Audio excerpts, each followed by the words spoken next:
The date was June 15, 1986, when I sat where you sit. That was 34 years ago, 12,425 days, 298,152 hours, 173 years in dog years. The Boston Celtics won the NBA championship that year, and Larry Bird was the MVP. The Mets won the World Series. The Chicago Bears won the Super Bowl. Ronald Reagan was the president. Curtis Cates was the director of the Memphis School of Preaching. Keith Moser was the newest faculty member at that time. And all the other faculty members from that tenure have gone on to their reward. Brother Cates, Brother Curry, Brother McNutt, Brother Renshaw, Brother Whitaker. Brother Elkins was not yet on the faculty, but I remember him coming and speaking in chapel, and those were wonderful memories that we had as a class.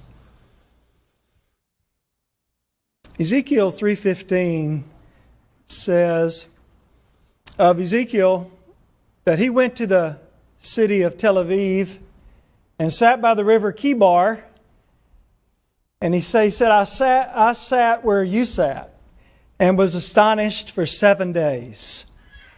And so I have come to Memphis by the river Mississippi, and I am astonished that some of these guys are going to graduate tonight.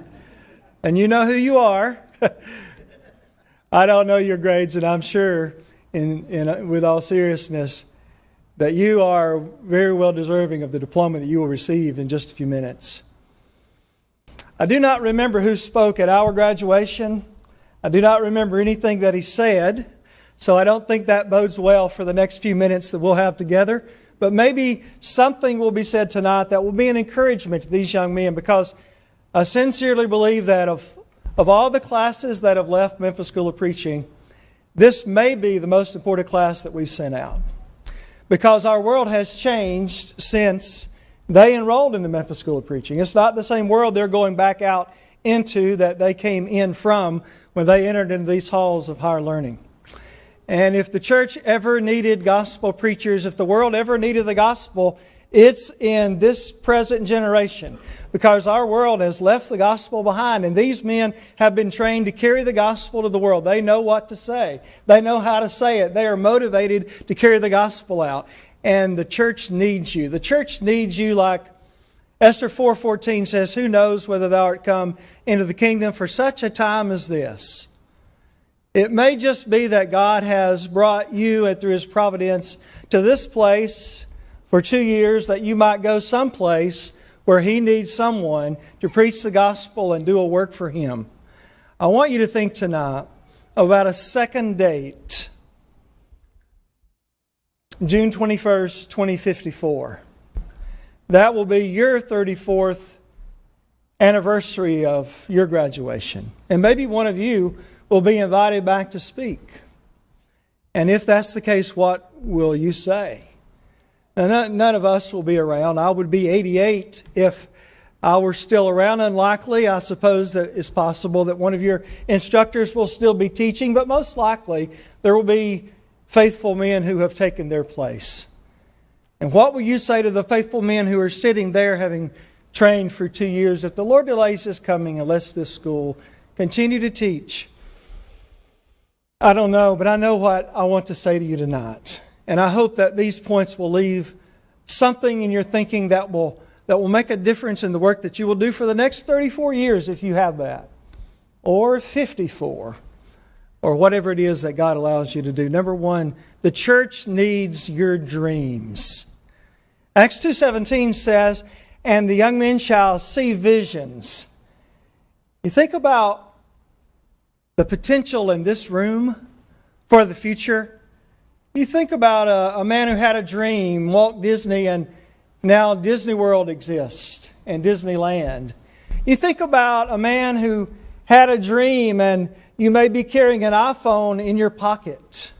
You think about a man who had a dream, and there is a Memphis School of Preaching. You think about what has happened even in our generation. Brother Clark mentioned House to House. That paper has now gone to 250 million families. Within 10 years, if it continues, if the Lord wills, it will have reached the equivalent of every person in America and to many of the nations of the world. Polishing the pulpit. 3 young preachers got together and said, we need to work on our sermons. We want to do better.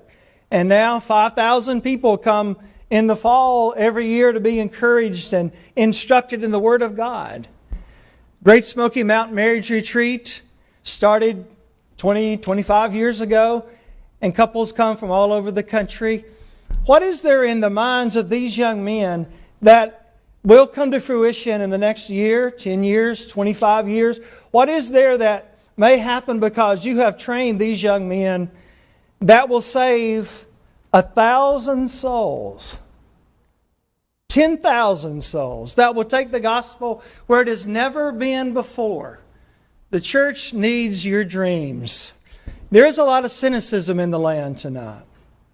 The world needs young men going out who will say, with men it is impossible, but not with God. All things are possible with God. Matthew 19:26. Lift up your eyes unto the fields, for they are white already unto the harvest. Oh yes, the gospel still has power. There are still people who want to know how to be saved and who will sit down with you and talk about Jesus Christ, and will get up from your kitchen table or theirs and will go to a baptistry and will obey their Lord, and then they will sit in pews like these here tonight and faithfully worship Him for the rest of their lives, because these young men have taken the gospel into a community, into a home, and they have made a difference in a life that will be an eternal difference. Oh, we need your dreams. But we also need, number 2, we need your energy. You have as much energy right now, although you haven't stopped to think about it, as you will have for the rest of your life. Gradually, as 2 Corinthians 4:16 through 5:1 says, we're winding down.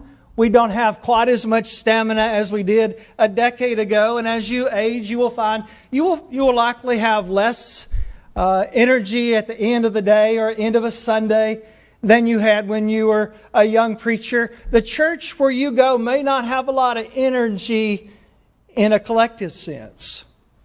There are some churches across the land tonight, and a lot of times our young men begin in these churches that have a lot of older members, and they have been going there a long time, and there have not been a lot of conversions in recent years, and maybe they're just more or less going through the motions. And to them, if they can keep the grass mowed and they can keep the light bill paid and they can get the building unlocked before the people get there, they think that the church is doing what it's supposed to be doing.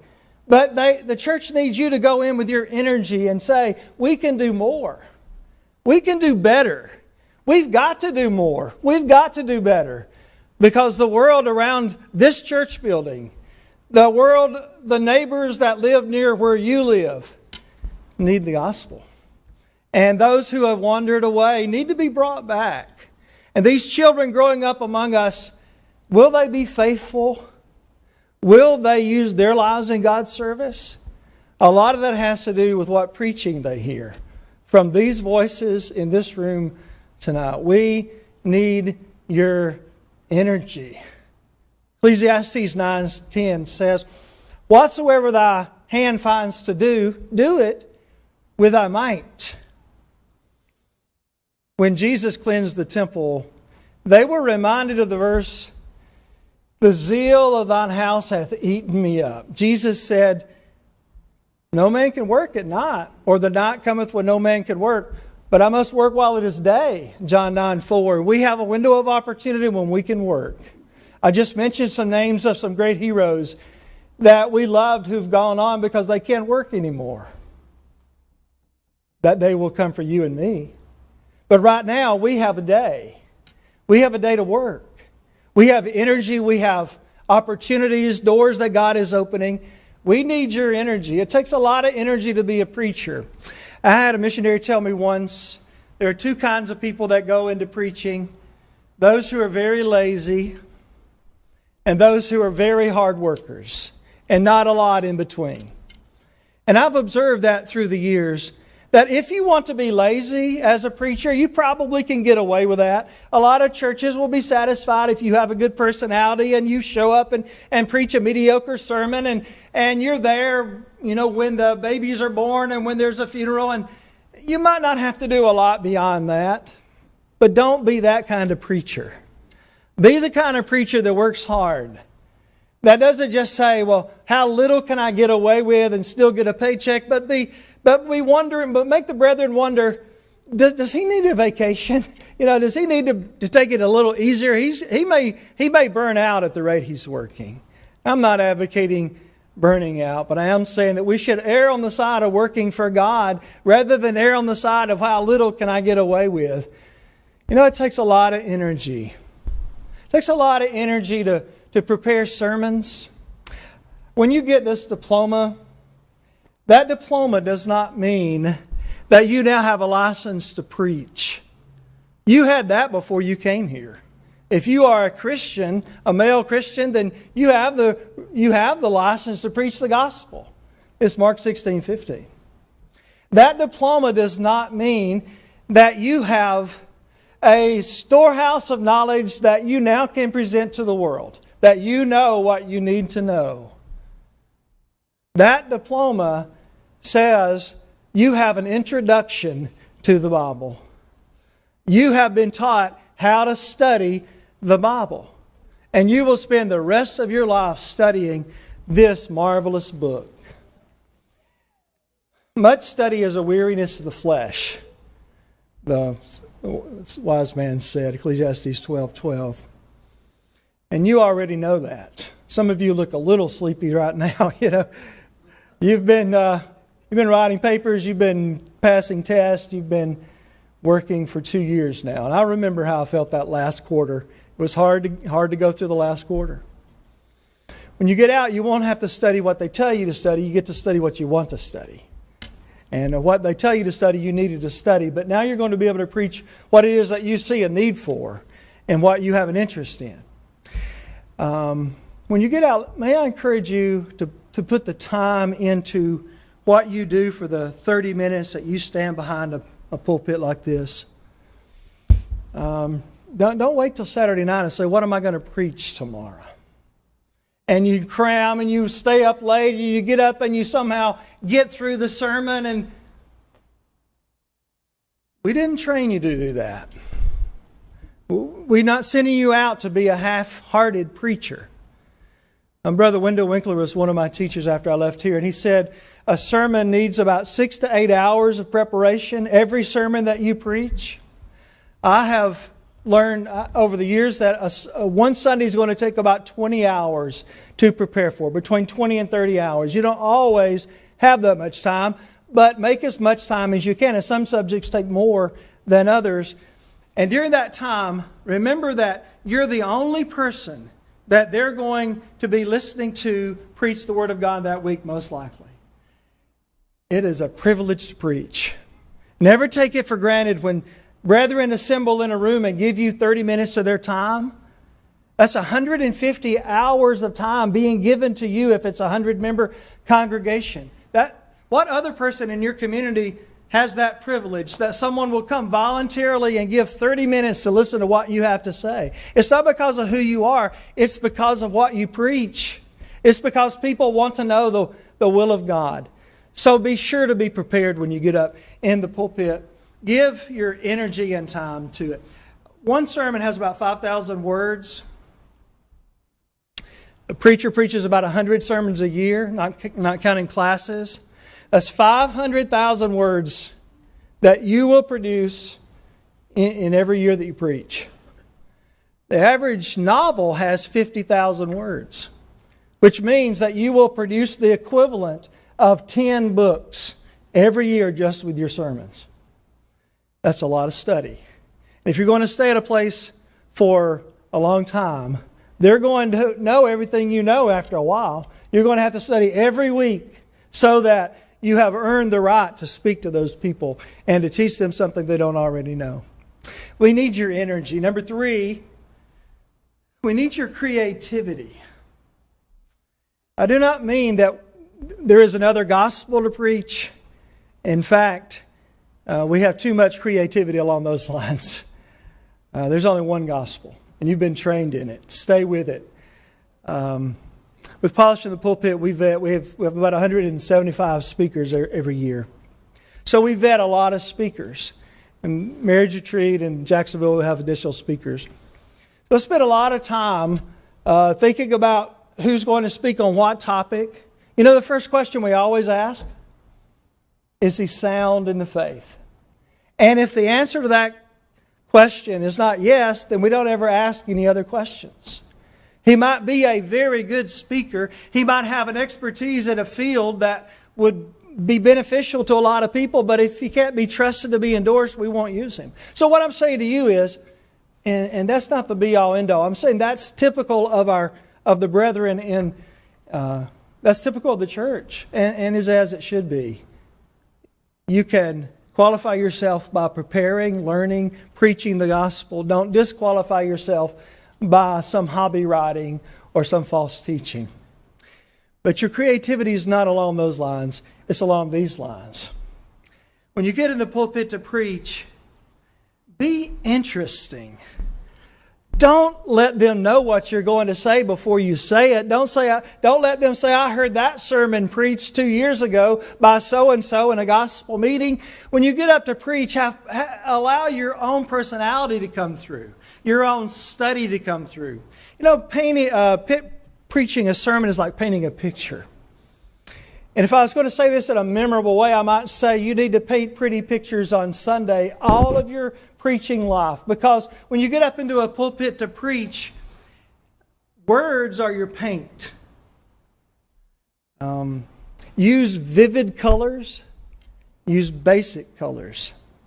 You have a better vocabulary than most people right now because you spent 2 years in school. Some of you have already been to college before this. The average person has a working vocabulary of about 20,000 words. They have a passive vocabulary of 40,000 words. You may have a vocabulary that's pushing 60 to 80,000 words. And it's a specialized vocabulary because you're trained in a language, the religious language that we use, that most people won't recognize some of the words. A college-educated speaker can have a vocabulary up to 80,000 words, but don't use them all. Choose words that people can understand. Paul said in 1 Corinthians 14:9, words of understanding. 14:19, I'd rather speak 5 words that can be understood than 10,000 words that edify not. So choose words that are basic words that communicate the idea. It takes intelligence to be able to be simple. But boil it down so that everybody can get it. Because if they don't get it, what was the use of preaching the lesson? So, use words, but use the right words. Number 2, your tone of voice is the brushstroke. 2 Timothy 4:2. We're doing 4 different things when we preach. Preach the word, be instant, in season, out of season. Reprove. That is an appeal to the mind. Exhort, reprove, rebuke. That's an appeal to the conscience. Reprove, rebuke, exhort. That's an appeal to the emotion. With all long-suffering and doctrine, that's an appeal to reason. You don't use the same tone of voice to rebuke someone as you do to reason with them, or to reprove them as you do to encourage them. So use different tones of voice.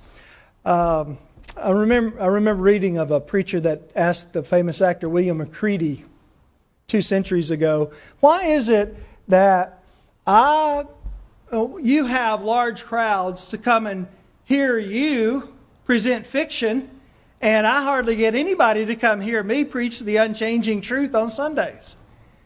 And McCready looked at him and he said, I think I know the answer. I preach or I speak my fiction as if it were truth, and you speak your truth as if it were fiction. We're not trying to get people to eat boiled okra, you know.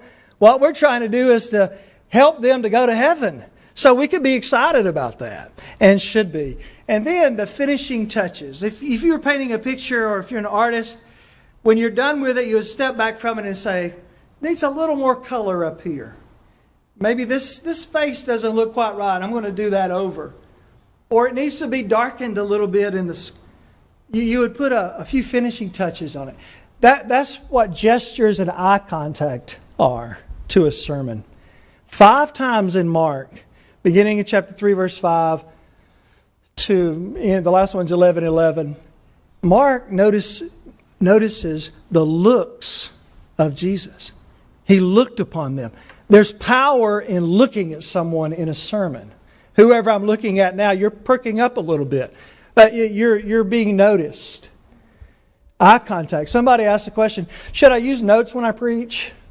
You have to answer that question with a question. Can you remember what to say if you don't use notes? However you answer that question answers your first question. Because content is why you're preaching. But most people will have to use notes, at least sometimes. But don't use a manuscript. Use an outline. A few key words so you can glance at it and look back up rather than read it and lose everybody. So, eye contact. What about gestures? There are 5 gestures. There's the finger, which draws attention and points direction. There's the fist, which shows great emotion. There's the palm up, which is an invitation. Come unto me, all you that labor. There's palm down, which is a warning. Be careful, little eyes, what you see. And then there is the stop. Woe unto you, scribes, Pharisees, hypocrites. And then there's the dividing. God divided the Red Sea. You could do it either direction. But gestures add life to a sermon. So use them, but use them wisely. All right. Number 4. The church needs your example. 1 Timothy 4:12 being an example of the believers. Spurgeon spoke of a man who was so good in the pulpit and so bad out of it that people said when he was preaching he should never leave the pulpit. And when he's out of the pulpit, he should never go back in. Don't be that kind of preacher. Allow your life to reinforce your message. 1 Timothy 4:15 and 16. Meditate on these things, give thyself wholly to them, that thy profiting may appear unto all. There are 4 things to be sure to emphasize in your character. 1, charity. We're in the people business. If we don't love people, we're in the wrong business. People are not always lovable. Love them anyway. And love the unlovely. 1 Corinthians 13, 4 through 8. Humility. We need to be full of the Bible, but we don't need to be full of ourselves. You know? God's in heaven looking for someone to do a work for Him. Who's He going to give it to? I tell you, He's not going to give it to the person that, if he received it, will think he's so wonderful and be lifted up with pride and lose his soul. You know? If we lower ourselves, God lifts us up. James 4:10. So the more humble we are, the more useful we are. Let me give you a word, just a quick word of advice. When you go to your first congregation, you have your first fellowship meal. When it's over, go back to the kitchen and stand in front of the sink and wash the dishes. They'll never fire you. A preacher who washes dishes? I've been in Jacksonville 25 years. That's the secret. Wash the dishes. No, roll up your sleeves, get involved. We're not too good to carry in gospel meetings. I'll often, if somebody's getting the garbage out of the can, and all these preachers do this. They say, well, where's the container for that? Oh, you don't need to do that. No, it's right out there. We're not too good. And then they'll listen a little better the next sermon. Last point, and only briefly. We need your courage. People are not always going to like the gospel. Most people do. That I've preached to, they're very supportive, but they're not always going to be in season, out of season. When we reprove and rebuke, not so much when we exhort, they may have itching ears, as 3 and 4 says. But stay with the book. Don't compromise it. I know we don't agree with the doctrine of Karl Barth, but I read a story about him recently that we will agree with the courage that he had. It was in the 1930s in Germany, and Nazism was already catching on, and there was persecution against the Jews. And he preached on John 3:16. And in that sermon, he pointed out that Jesus was a Jew. And he pointed out that Jesus died for all the world, and Jews were a part of the world. So we ought not to hate Jews or persecute them. And people were agitated during the sermon. Some of them got up and walked out. And he received a letter in the mail the next week that was very strong condemnation of his lesson. And he replied with one sentence. I'm going to quote the whole letter to you. It was in the text. If it's in the text, God wants us to preach it. And God will stand with us if it's in the text. The church needs you. The church needs your dreams, your energy, your creativity, your example, and your courage. I'm closing with a question tonight. Are you $1 million preacher? None of us would probably say, "Oh, I think I'm $1 million preacher." Well, would you think any church would pay you $1 million to preach the gospel? Probably we would never think of that. If you preach the gospel and our brethren support you, let's say $50,000 a year. You may not make that when you get out, but if you have a family, you'll probably be supported along those lines for a number of years. And you know, if you preach for 34 years, that's $1.7 million the church is paying you to preach. And you're worth every penny of it. The work that you will do will only be known in eternity. We exhort you to go forth and preach. The lesson tonight has not been about obeying the gospel, but it's been about the gospel. If you need to obey the gospel tonight, there is ample opportunity yet in God's world to become a Christian and serve Him. You can be baptized tonight for the remission of your sins, as Acts 8:35-40 gives an example of. You haven't been a faithful Christian. You want to be restored tonight. It would not ruin this graduation service to have a restoration or several. It would make it memorable. But more importantly, the angels around the throne of God would rejoice tonight over one who comes home. You're welcome to come. God invites you. We'll pray with you as God has instructed us to do. James 5:16. Will you come? We'll stand while we sing.